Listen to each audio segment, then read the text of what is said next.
Horrors, go away. Save me for another day. Welcome back to RPG Horror Stories, where I go on Reddit so you don't have to. Another week, more horrors.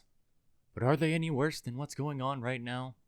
Who's to say? For those of you who do not know how this works, we are going to r/RPG Horror Stories on Reddit and picking the top few from this week, reading them out, and then cleansing our mind afterwards with an RPG GloryStory. I am so ready for this. Let's jump in. This one is titled, Player Quit After So Much Bad Luck and I Can't Even Fully Blame Him. Been there. Sometimes the dice just hate you. And dice jail just won't work. Sometimes dice need to be punished for their crimes. Let's see where this goes. I've been DMing for a party of 5 for the past few months, but one of my players just rage quit because of how horrendous his luck is. But I struggle to even blame him for it. His character was a bold and daring swashbuckler, an experienced mercenary who's too sympathetic to actually make money. If you come up to him with a problem, he charges, you create a sob story and he'll relent oh god, it's gonna be another one of those. Great. He relented to do it for free or heavily reduced. But regardless, he's a lovable and adventurous character. Outspoken, brave, confident, and best of all, he can back up his trash talk. Hell yeah. Or, well, he should be able to. The problem is, he can't roll for shit. D&D Beyond, various dice of various materials, other party members die, nothing works. The second his hands let go of a dice, they are bound to roll badly. And I feel like I've done everything in my power to help him, because I know how it feels to have atrocious luck. I've tracked an old campaign and rolled on average a 6.8 over 48 sessions. This is Will Wheaton bad levels of dice rolling. Holy shit. For those of you who are not, in the sphere of D&D and stuff like that, there's this guy. His name's Will Wheaton. He played an adorable kid on Star Trek Next Generation. Now he's just kind of, I think he runs the Nerdist. If not, I might be confusing him with Chris Hardwick. But he's like one of the, quote, old king of the nerds, you know? And he has atrocious luck when it comes to rolling dice. Like, there was a Critical Role episode of him, and he didn't roll over a 10 the entire time he played. And it's horrible. So I sympathize, but unfortunately, I'm very lucky. So, yeah. It's why I became a DM, because at least I can fudge the occasional roll to keep a story beat intense when my atrocious luck wants to ruin everything. This is a very conflicted part of me as well. Is fudging rolls as a DM, because 1, I want to keep it fair. 2, I want to tell a good story, so they fight each other at all points in time. It's like there are 2 wolves inside of every DM, one who wants to fudge the rolls to make things more intense, and the other one wants to keep things fair and honest, and they're both fighting for one brain cell. He's taken the lucky feat, but that only works 3 times, and I can't keep spamming long rests, because we have 2 casters who'd make our marshals damn near irrelevant otherwise. Even with the lucky feat, his bad luck kicks in. Oh, you rolled a nat 1? Lucky.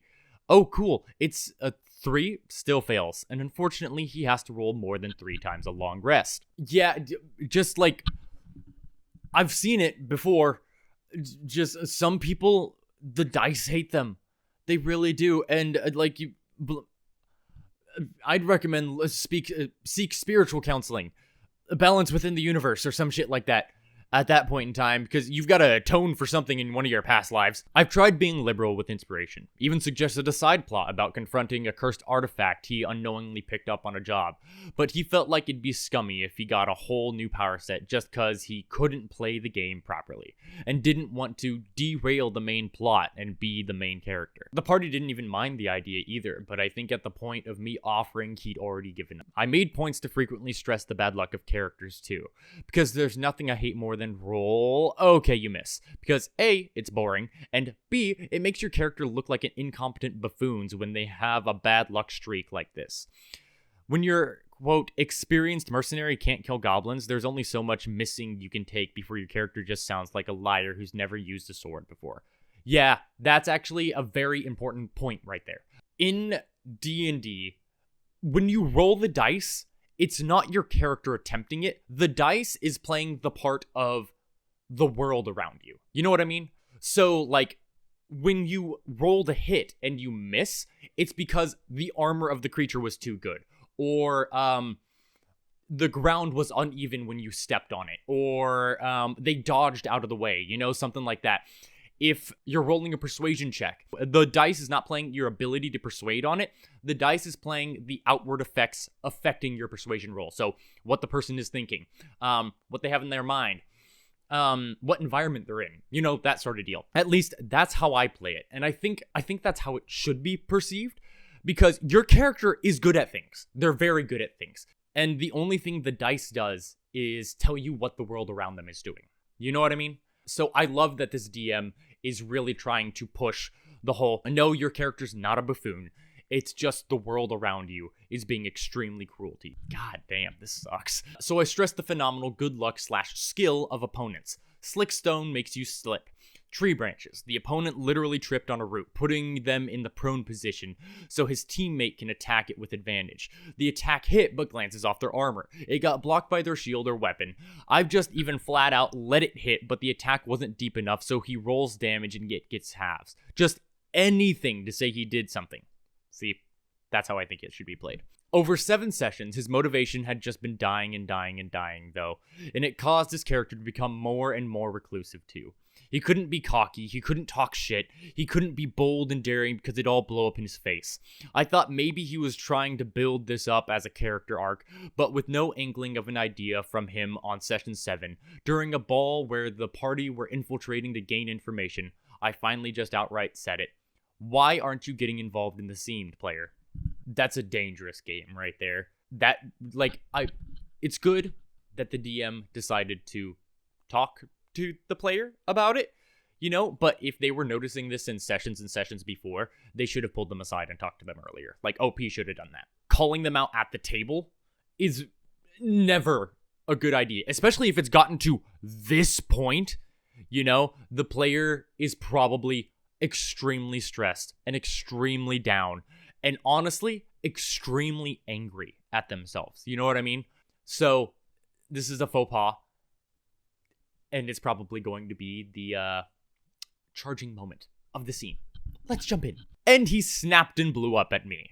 Boom. He said something like, "You want to know why? This is why. This is me attempting any of the skill checks I could have done in the party." Then he grabbed every d20 on the table and rolled them all simultaneously. He rolled a 1, 1, 2, 4, 6, 7. Holy shit. This is such bad luck. Oh, I'm sorry. Lucky feet. Let me just re-roll 3 of them. Gotta be fair. So he grabbed a die and rolled an 11, a 9, and another 4. Great. My character goes to break into the room to sleep somewhere since he's fucking useless now. And then he, the player, stormed out to my back garden. Holy shit. Oh my god, that's such bad luck. I decided to end the campaign after probably setting up a cliffhanger. His closest friend and the one who invited him to D&D immediately went to go check on him, and when he came back a few minutes later, he just called me over. The players said they were done, thanked me for my time, but explained that if I can't fucking do anything without the god of the world bending over backwards to make what I do important, then I shouldn't be here. Oh, fuck. I explained that I'd be doing these things regardless, because I would. I found that the descriptive flavors of failure was entertaining and dynamic, and I got the players involved on the other end, taking glancing blows or rolling to see if they would trip or fall. Fuck. Damn, that's rough. But that's really rough. Not in D&D, but I mean, I've been there in different scenarios. Just the whole thought of, I'm not contributing anything to this, so why the hell am I here? You know what I mean? It's a rough spot to be in. I definitely understand that. I told him the only thing I was bending over backwards for was the side story of the curse, and that there was legitimately a character arc to be had here. Yes, luck might not exist in this world, but magic and gods can mean it does in D&D. And I didn't mind having to create a good luck feat in-game to counteract it. But again, he just refused. Said he didn't want to be babied for the main point of the game. I pointed out my games weren't just dice rolling simulators, and that story mattered too. He pointed out that if he needs to roll a dice to persuade, then it may as well be combat because he can't win regardless. I didn't mention the, okay, make a persuasive argument in real life form of gameplay because I know he wouldn't enjoy that. That's a downside of D&D. People get stuck behind the dice, which the dice aren't everything in D&D. They're really not. It's a collaborative storytelling game, not a collaborative dice rolling game. I enjoy luck and chance and things like that, but sometimes luck and chance just won't do it. If the players are trying to convince a noble to lend troops to this war front on the other side of the continent, and none of them are rolling good, if their argument is persuasive enough, I'll give it to them. You know what I mean? It's also, like, if you want to make this quantifiable, rather than just, I decided this, you know what I mean? You can definitely just, for every persuasive point that they make inside their argument, lower the DC by, like, 2. Yeah, like the persuasive argument thing in real life is a real thing, and using real life scenarios is also a real thing. You know how people put puzzles in dungeons and it's not really like okay, can I roll an intelligence check to figure out the puzzle? It's like, okay, you guys have to actually figure out this puzzle. That's kind of what it means. And when it comes to that type of stuff, if you want them to roll an intelligence check to, like, get a hint, that also works. But that's just me. He left shortly afterwards, after thanking me for my time again, and now I just feel really bad for him. I know how it can feel to have luck absolutely decimate your character, and not to toot my own horn, but I think I handled it better than my DM did for me. But he was also stubborn. He didn't want to derail the plot, and didn't want handouts because it made him feel like some special character who's protected by plot armor. He was a good, fun player at the start. He roleplayed and got involved, but I think the will of the dice have legitimately ruined what could have been an amazing player. Yeah, believe it or not, but I fully believe that luck is a real thing in life, and some people have bad luck. Just really bad luck. Really bad luck. And unfortunately, that's what can make or break a player's enjoyment in D&D or any TTRPG at all, is their luck. Because, like, at the end of the day, the base of it is improv with math and dice rolling. You know what I mean? God, that sucks. Really sucks. All right. Off with a bang. On to the next. This next one is titled, I joined a DM's emotional support group. I know there's a huge joke on the internet that D&D is just group therapy for a bunch of nerds, but don't take it too far. I feel like it's going to happen. Let's jump in. TLDR, I joined a campaign where the DMPCs do everything and the player's role is to praise them and help them through depression. Spoilers. This is not going to be good. I met David at a friend's birthday party. Our group is full of RPG enthusiasts, so we immediately bond over our shared D&D Pathfinder love. After some time, David invited me to his Pathfinder 1st Edition campaign. Weekly IRL sessions with a stable party that has been adventuring for over a year. I'm sold. We get on a voice call and David briefly describes his homebrew setting and character creation rules. Our characters are part of an elite of super powerful heroes trying to save the world from a war between angels and demons. It's very cliche, but David assures me that it's roleplay heavy and filled with deep character moments. We come up with a fitting background for my hero, fill the sheet, and I'm good to go. A week later, I joined the group for my first session. When I arrived, only David and another player, Alex, were present. I asked David if he would give me a recap of the campaign so far, so I could catch up while we waited for the others. David seemed reluctant at first, weird, but then asked Alex to get me up to speed. I'm just, like, immediately thinking that the DM is holding these players hostage for their love for D&D. That's my prediction for this one. And the fact that they're reluctant about it, about, like, catching them up, you know? Ooh, not a good sign. Alex gave me what I can only describe as the longest list of NPCs I have ever heard in a campaign. He told me about the 11 kingdoms of this world, each ruled by a family composed of 6 to 10 NPCs with reality-bending powers. He described who they are, what their abilities do, the relationships between them, their achievements, etc. Sometimes David intervened to remind Alex that there's also this other guy who's extremely relevant to the lore and can manipulate time or something. About 15 minutes in, I had jotted down more than 30 NPCs, and we still hadn't got to the player character's story. Meanwhile, everyone has arrived, and I ask Alex to wrap up the lore up to get the campaign plot before the sessions begin. Alex looks at me confused. What do you mean? This is the campaign plot. I froze. Huh? The players explained to me that everything in the campaign is done by NPCs. Problems are solved by NPCs. Battles are won by NPCs. The main quest is about helping NPCs do NPC stuff to defeat other NPCs. What the hell? Wait, are they... my first thought was, is this just a battle sim? But even in a battle sim, you control the characters that you're doing. So... are they just the rules for the battle sim?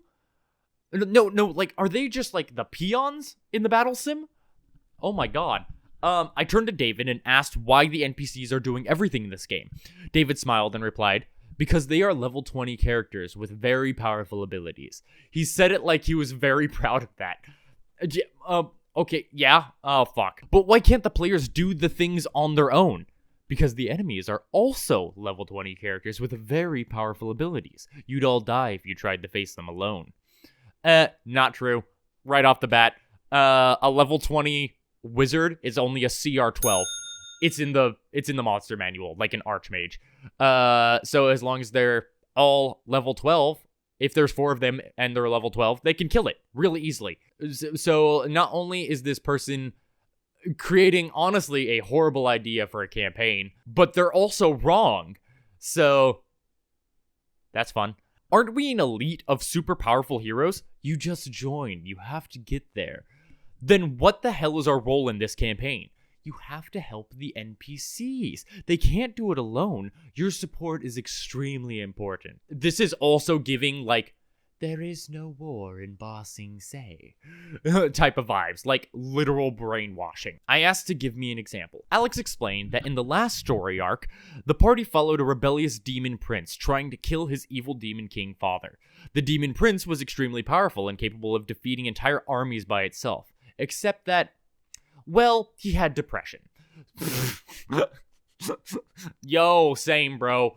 I get it. I also feel like I'm capable of defeating armies, but the depression is holding me back. Fuck. So sometimes he would get very sad and lose his powers. Yeah, same. The players would compliment him and remind him of the great hero he is to get him back into shape. Thanks to this, he was able to endure his emotions, defeat the evil king, and become the ruler he was destined to be. Every other story arc was a variation of this concept. I decided to play this one session to see for myself. The party met my character on the way to a village, rumored to be under attack by a corrupted angel. We arrived and the angel is on a rampage, killing everyone. I draw my sword, only for the angel to immediately drop me to 1 HP. No roll and no save. Fuck no. Give your players chances, DMs. I am then informed that this is the Angel of Darkness, and it can only be stopped by talking. He'll instantly kill us all if we dare to fight him. I watched David spend 1 hour role-playing this twisted angel, weeping about how no one comprehends him and he just wants to be accepted.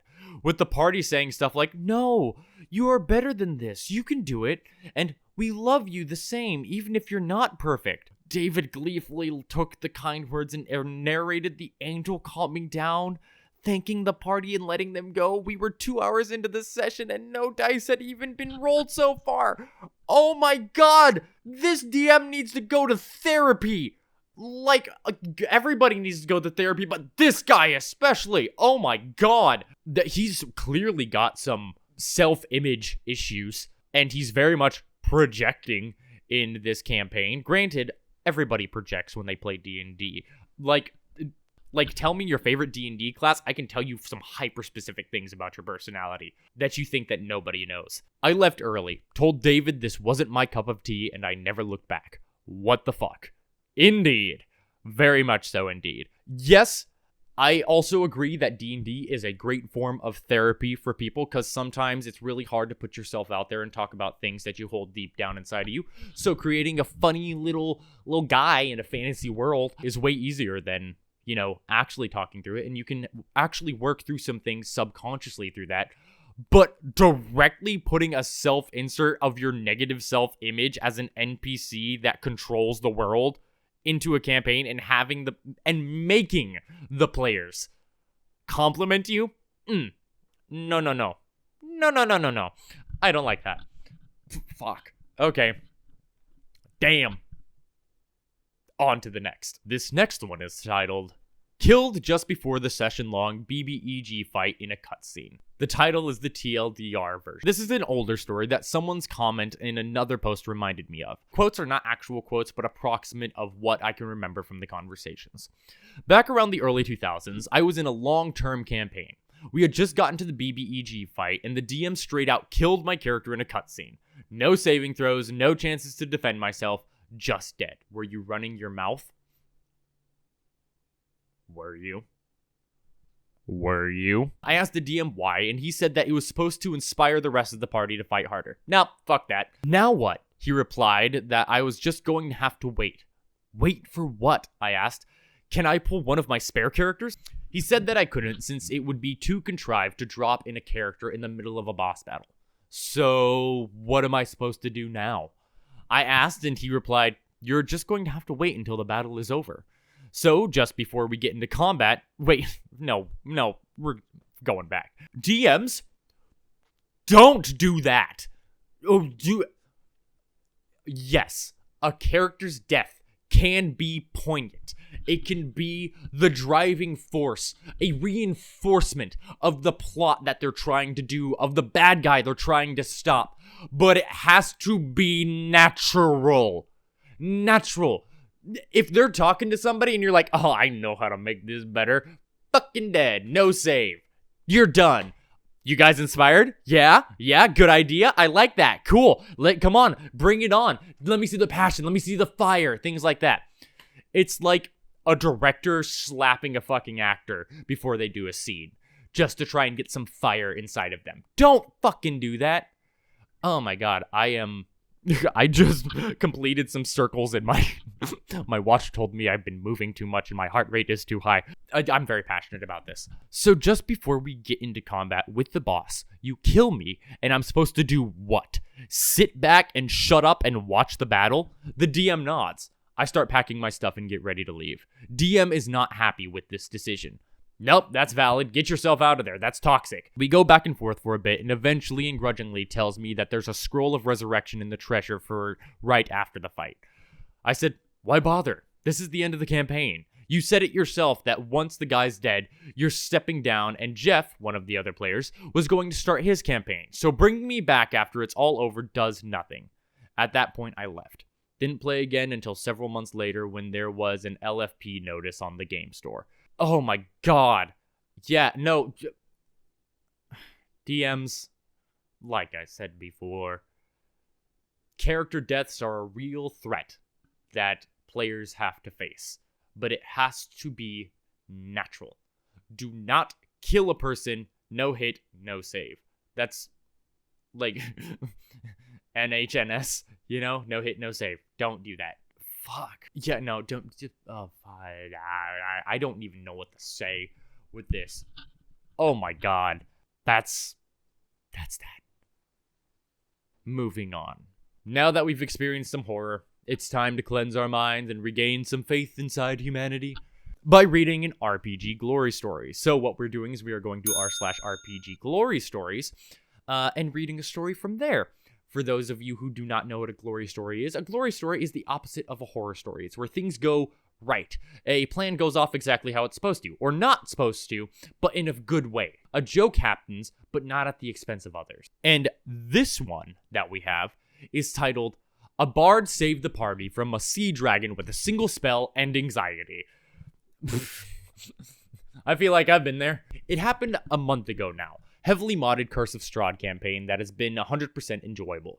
We were missing our cleric that night and crossing Lake Zarovich when the fog displaced our vessel into an open ocean, because that's what Barovia does best. We were trying to navigate when the DM describes a large form approaching fast from underwater. Party was our dwarf battlemaster fighter, our drow thief Hexblade, and my tiefling lore bard. And we were all nervous as fuck. And then sea dragon. We knew we were boned when the dragon went first.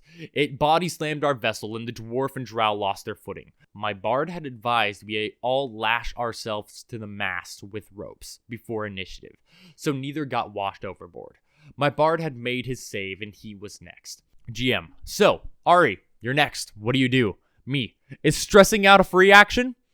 I always remind my players that crying is a free action. After we start chuckling. Okay, so by my judgment, we can't take this and we're already snapped for time, so Ari will try something wild.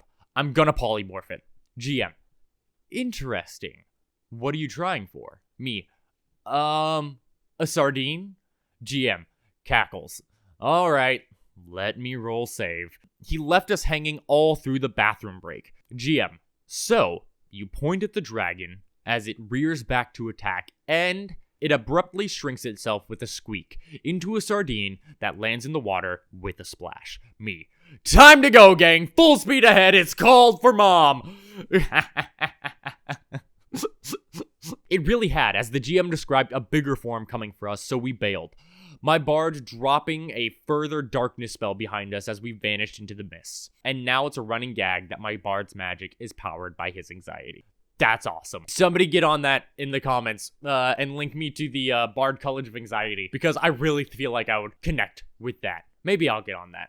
I'll keep you updated. That just also reminds me of a Critical Role, like a whole part of an arc in the second campaign where they were being traced by a dragon turtle, but they kept like polymorphing it into a shrimp, which was really funny. I love that. That makes me all warm and cuddly inside, you know what I mean? All right, so we had some bangers this week. I really enjoyed it. I hope you enjoyed it. I really appreciate you watching this and sticking around with me. If you enjoyed this, please like and subscribe, because there's gonna be more videos coming out in the future.